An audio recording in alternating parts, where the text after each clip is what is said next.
welcome into another week's episode of Her Soul. I am Camille Allison, and on this channel, in this space, we are really dedicated to figuring out the life stuff, right? No matter what it is that we're facing, whatever it is that we're going through, I feel like you can come to this channel and just get recharged, refilled, and moving in the direction that you should be. We are a community of women who love God and want to pursue a deeper relationship with Him. So if that is your thing, if that's something that you want to be a part of, then definitely consider subscribing and following the show. We would love to have you. So y'all, we this week are going to get into something. This was not a planned episode. I know I told you guys in the previous episode that we were going to kind of maintain this theme of love throughout the month. And I did. I had that ready to go for you guys. But this episode today is very impromptu. It was something that came to me as I was reading through Genesis chapter 32. And it like clung to me. I initially read this February 3rd. Okay. And I've been chewing on it ever since. Today is February 15th. And this particular passage, it just seems to me like I can't let it go. And that's how I know that I need to share this with you guys, because I know it's helped me, it's blessed me, and I know that it'll be able to help and bless some of you out there as well.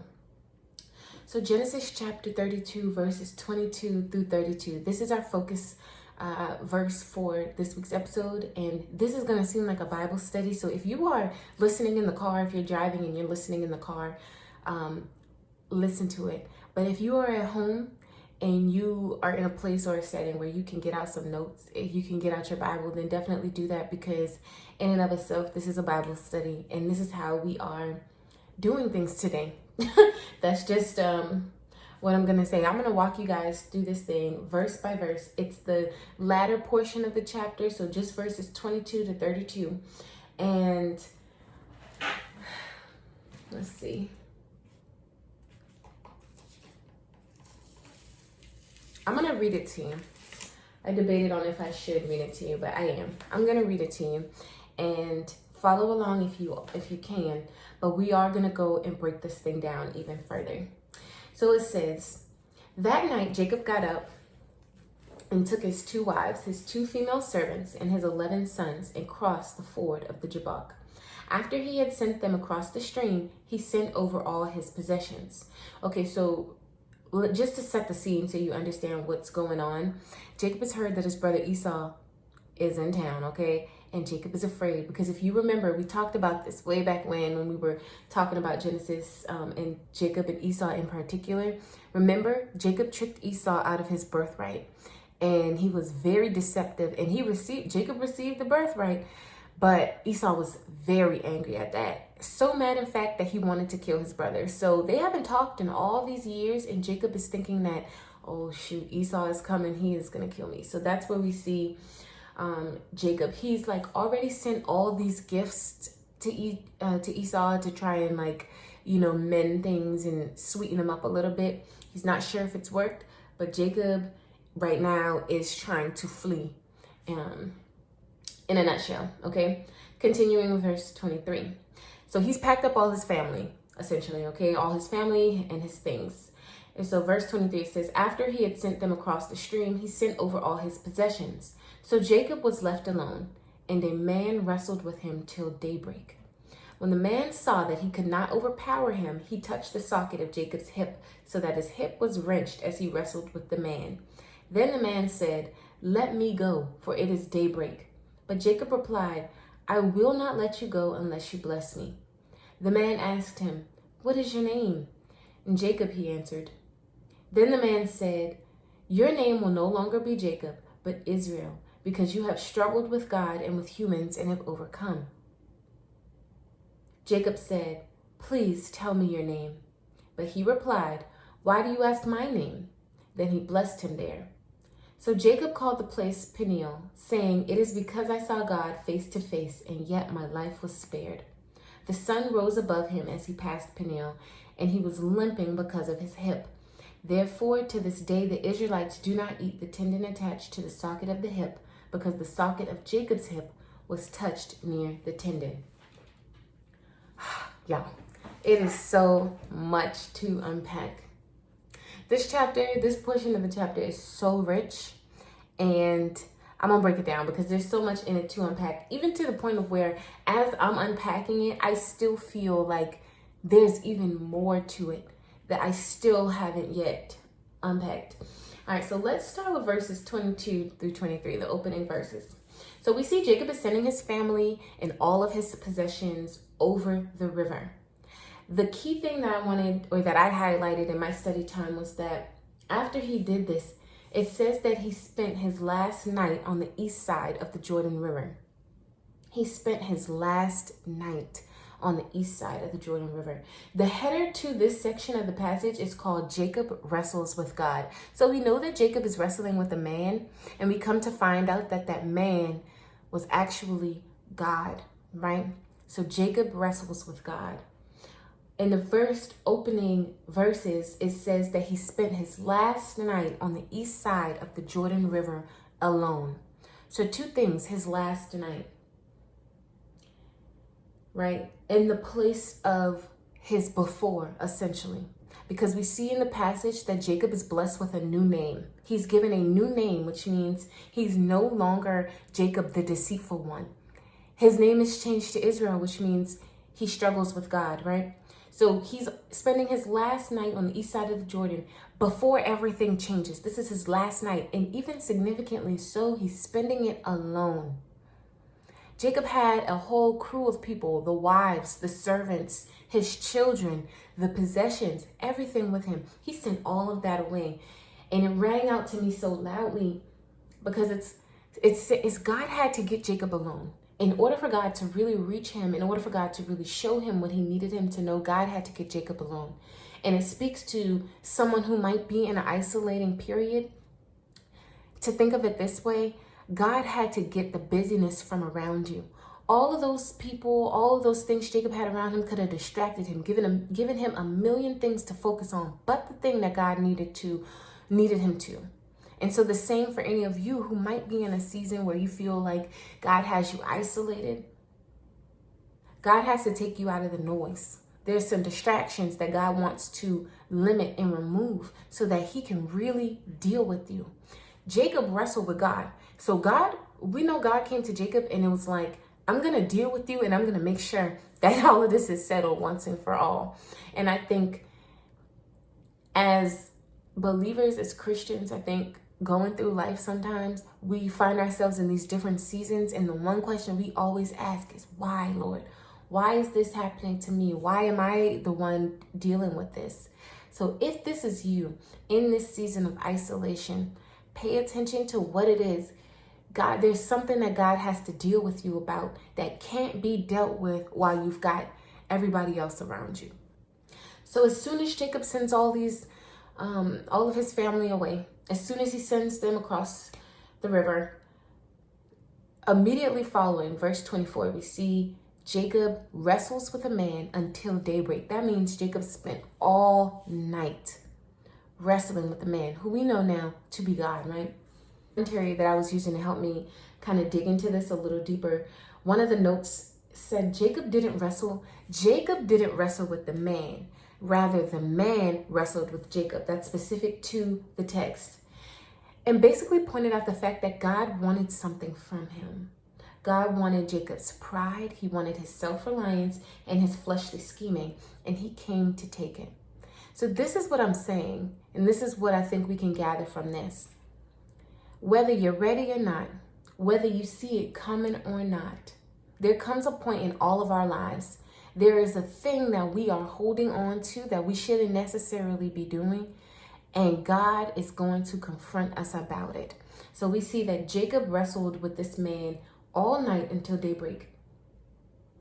And we wonder how it is. How could Jacob keep up his strength to struggle the entire night? We don't know. But what we can tell you is that Jacob was determined. What you can gather from the text is that Jacob was determined to win the fight. He wanted to overcome it. He wanted to hang in there. And that's no different from our frequent determination to hold on to those things that are not serving us, to hold on to those bad habits, to hold on to those bad traits. In the same way, Jacob was hard-headed and stubborn and was like, I'm not giving up. I'm going to see this thing through. As we move through the passage, we gather that possibly it seems like Jacob is winning. We feel like Jacob has a little bit of an upper hand in this instance, and that he might be somewhat even matched against man, right? Against this man who we know to be God. But that was only an appearance. The man could have won any time, which basically says that God can turn the tide at any moment. Sometimes God lets us think that we're winning. Sometimes God lets us think that we have it all figured out until the rug is pulled from underneath us and we realize that we don't. What God was calling Jacob out on was his pride, his self-reliance, his deceitful ways, his trickery. What might God be trying to call you out on? What are the things that we believe we have figured out? What are the things that we think that we have it all under control, right? Sometimes God lets us think that we do. What we can understand is that everything comes together for the goodness of God. And we know that God could have taken over and won this fight. He could have cut things short. He didn't have to take Jacob through the ringer. But what it reminds us is that God is the one who's in control. He's calling the shots. And sometimes he allows us to think that we know what we're doing for as long as he needs to prove the point that we don't. To prove the point that we need him. To prove the point that we don't have it all figured out. Jacob thought that he was winning. And in an instant, God said, nope, you're not. Verse 25, it says, when the man saw that he could not overpower him, he touched the socket of Jacob's hip, so that his hip was wrenched as he wrestled with the man. And that's the moment of change here for Jacob, right? That's the mark that's going to be left with Jacob for the rest of his life. At the end of the passage, we see Jacob is walking with a limp because of where the man, who we know to be God, hit him in his head. Moving on into verse 26, we see that Jacob is pleading with the man. The man says, let me go, for the day breaks. And I highlighted this as significant because basically what God was saying, okay, let it go. It's over. Okay, this battle is over. The day is here, which means there's a new horizon. There's a fresh start. The man let Jacob know that this fight was not lasting much longer. And in that moment, what we see is that Jacob clung to the man desperately. And that rang bells and whistles to me. In this fight, imagine it. Jacob is fighting with this man all night, using up all of his strength, trying to prove something, trying to say, trying to come out on top, using up all of his strength. And the man says, let me go. It's over. The day is here. Let it go. We're done. And Jacob is weak. He is weak in this state. He is clinging to the man desperately, it says. And this is how we know that Jacob had lost. But even in that loss, there was a better man to come out of this fight. Listen to this, you guys. The place where God conquers us. There is something to be said for every man doing his wrestling with God, and then acknowledging God's greatness after having been defeated. We must know that we serve a God greater than us, and we can't conquer much of anything until he conquers us. I highlighted this in my notes as like the major theme to pull from this passage. Our dependence on God is essential to anything it is that we try to face, anything it is that we try to pursue in this life. And if we're like Jacob, constantly thinking that we have it all figured out, constantly trying to scheme and make things work from one angle to the next, never really consulting God on what it is we should be doing, but trying to handle it all in our own ability, thinking that we're walking this life as if we've got it figured out. And when we exclude him, right, that's how you know you don't have it all figured out. In this instance, Jacob is physically wrestling with a man, but how many of us physically wrestle internally with the things that are happening in our lives? How many of us have to face these things, not necessarily understanding why, but coming to a point where we just feel like we are tired of the fight? What are we going to do? you drop to your knees and you cling to God, because that is our hope. That is how we move forward. As Jacob is clinging to God, he says, I will not let you go until you bless me. Jacob is seeking a blessing from this man, which tells us that he recognizes that this is God. He recognizes the battle that he just underwent as one that needed to be done for sake of transformation and bettering himself, right? He says, I will not let you go unless you bless me. And we know that this is the point where God has overcome Jacob. Through Jacob's past, we know Jacob was always clever. He was sneaky, and he never felt the need to just rely on God, just to trust God, right? Now, in this moment, he could only rely on that blessing from God. And that's a major realization, a major understanding, and a major blessing in anyone's life. Jacob was reduced to the place where all he could do was hold on to the Lord with everything that he had. He couldn't fight anymore. He was so weak. He was so beat up, so tired from fighting this fight that he thought he was winning. So weak, he couldn't fight anymore, but he could hold on. Y'all, did y'all hear what I said? Jacob couldn't fight anymore, but he clung to God. He could hold on. And that is definitely not a bad place to be, where you realize that it's no longer worth a fight. You're so beat up. You are so put through the ringer. All you can do is hold on to God. And that is all he wants you to do.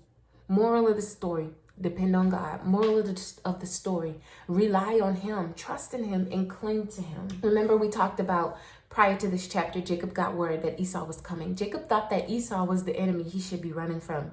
Jacob thought that Esau was the one he was going to be fighting. But really, Jacob had to deal with himself, right? The enemy turned out not to be Esau, but himself.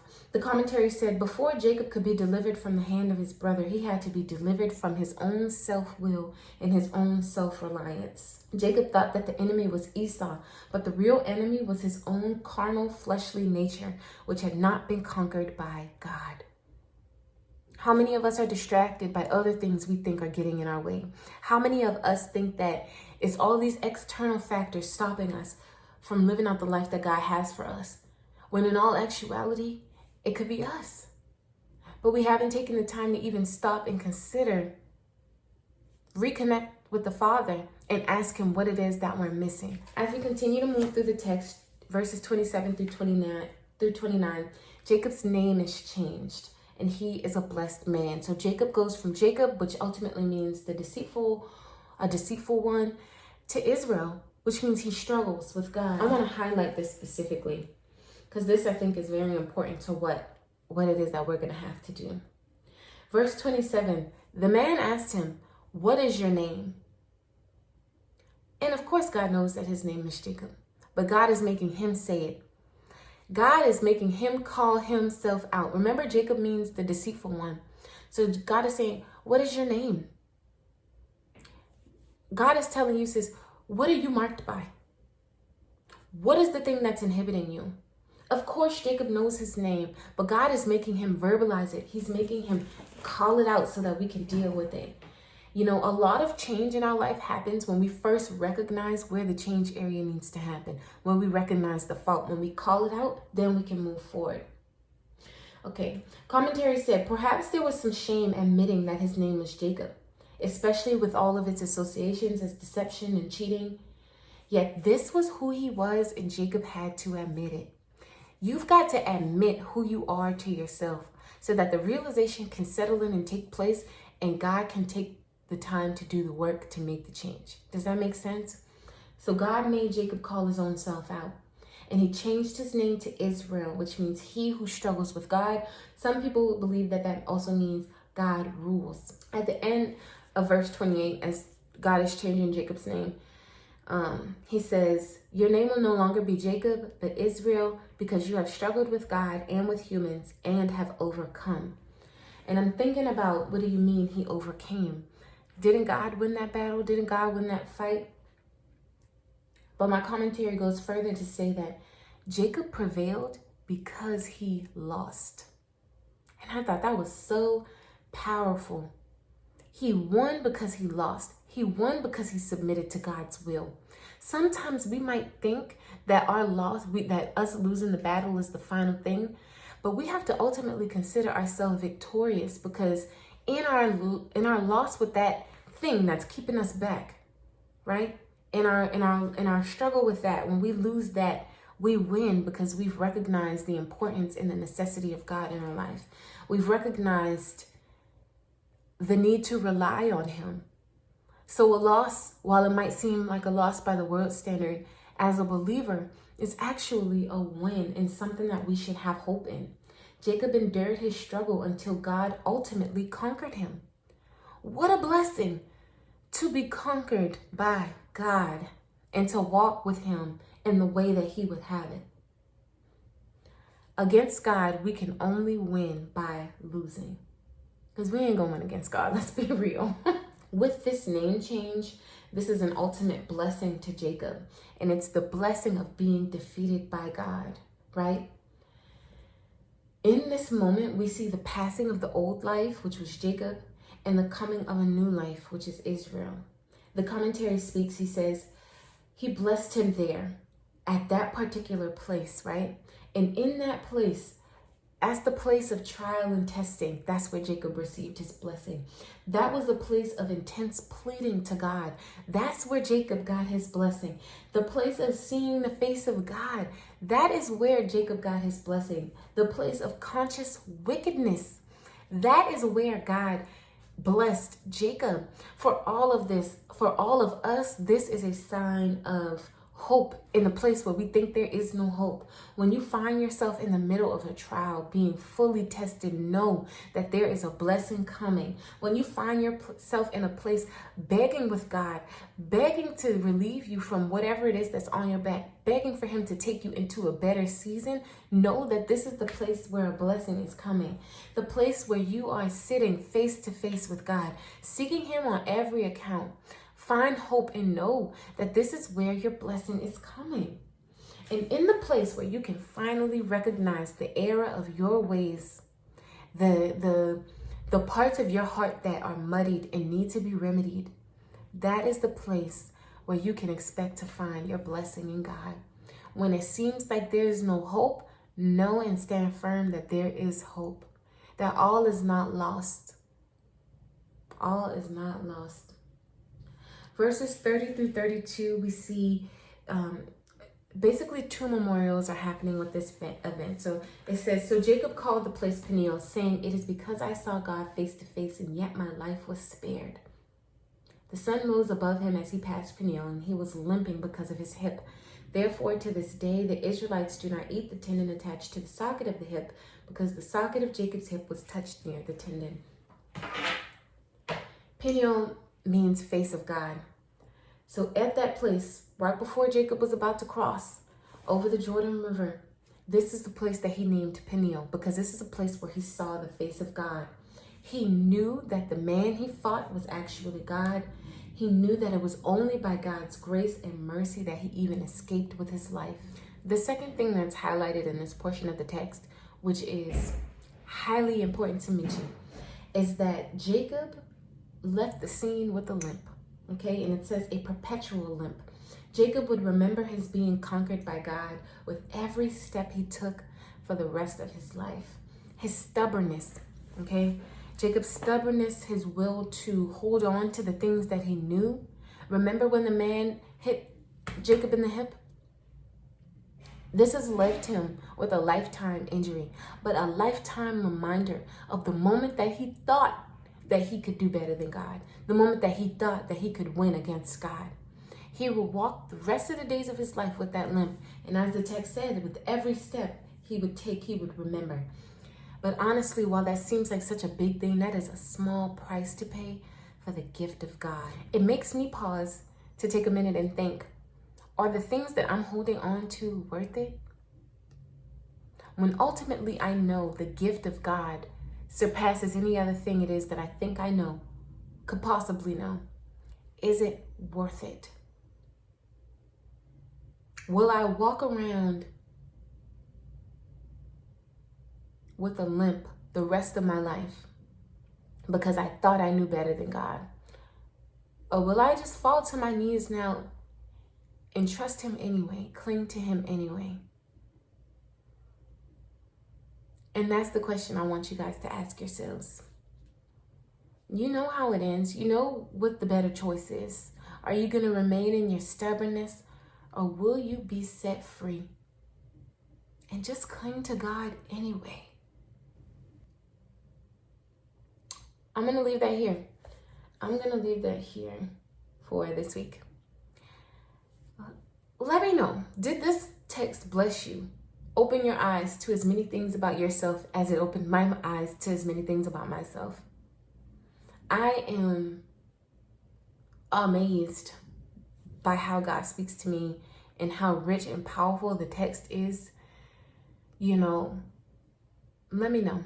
If this text blesses you in any way, you have got to tell me. I absolutely need to know, because I'm still sitting here like thinking there are things that I haven't pulled out, still things that I need to know, and I'm not ready to even move on from this. And like I told you guys, I originally sat down and studied this February 3rd. It's February 15th, and it is still pressing on me. So with that being said, I hope that this episode has blessed you. And if it has, let me know in the comments. Leave a rating, review, let me know that way. You can comment on YouTube, do all of the YouTubey things if you are watching on YouTube. And then also you can always connect with me on social media. I'm on Instagram, either at hersoul_XO for the podcast, or Camille Allison _ You can reach me either way. And let me know. Let's have a dialogue about this text. If you have more insight on the text, or if you have a different perspective on any of the symbolism in the text, let me know. I'd love to know. Yeah. But with that being said, you guys, I love you all. I hope you have a blessed week, and I'll see you guys in the next episode. Bye, guys. Be blessed.